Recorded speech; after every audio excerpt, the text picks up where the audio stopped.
ఎవరికి చెప్పాలంటున్నాడు? అనన్య భక్తి అంటే పరమాత్మ ఎదురుకుండా కూర్చొని పరమాత్మ నీకు దర్శనమిచ్చిన క్షణంలో పరమాత్మ నీకు నాకు భేదం లేదయ్యా అనగలగా.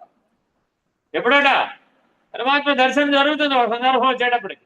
వచ్చినప్పుడు నీకు పరమాత్మ ఎదురై నిలబడతాడు.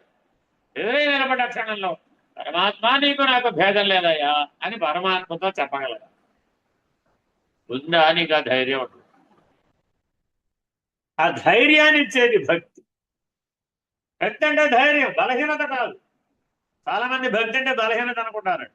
భక్తి అంటే బలహీనత కాదు. దేనైనా ఎదిరించగలడు భక్తి బలంతో. మృత్యువునైనా ఎదిరించగలడు.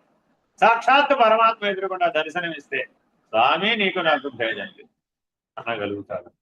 అదే అనన్య భక్తి. మరి అలా భగవాన్ బాబా వారి దర్శనానికి వెళ్ళినప్పుడు ఎప్పుడైనా అన్నారా స్వామి నీకు నాకు భేదం లేదు అని అనగలిగావా? పోనీ కనీసం ఇప్పుడు అధిష్టాన దర్శనాన్ని ఎక్కడికి వెళ్ళావు, అక్కడ అందులో స్వామి ఉన్నారు కదా. మరి స్వామి నీకు నాకు భేదం లేదని ఎప్పుడన్నా నమస్కరించారు? అనగలిగే ధైర్యం ఉందా? భగవాన్ రమణుల దర్శనానికి వెళ్ళామండి, అరుణాచలం వెళ్ళాం కదా. స్వామి నీకు నాకు భేదం లేదు అనగానే ఏం జరుగుతుందట? పరమాత్మ స్వయంగా నిన్ను కబళించి వేస్తాడు. మరో మృత్యు వచ్చినప్పుడు కబళి ఆయన చేతిలో పోవడం ఎందుకు? ఆ పోయేదో నీ చేతిలోనే పోతానన్నట్ట మారీచు.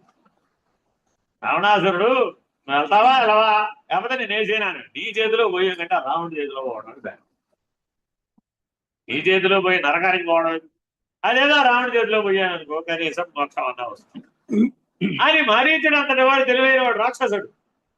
కాబట్టి మనం నిక్కి నీలిగి నీరసించి ఆంక్షలకు బలైపోయి, విషయాలకు బలైపోయి, సంసారానికి బలైపోయి, స్థూల శరీరాభిమానంతో మృత్యువుకి బలైపోవడం వల్ల ఏమి జరుగుతుంది? దానివల్ల జీవిత బలం.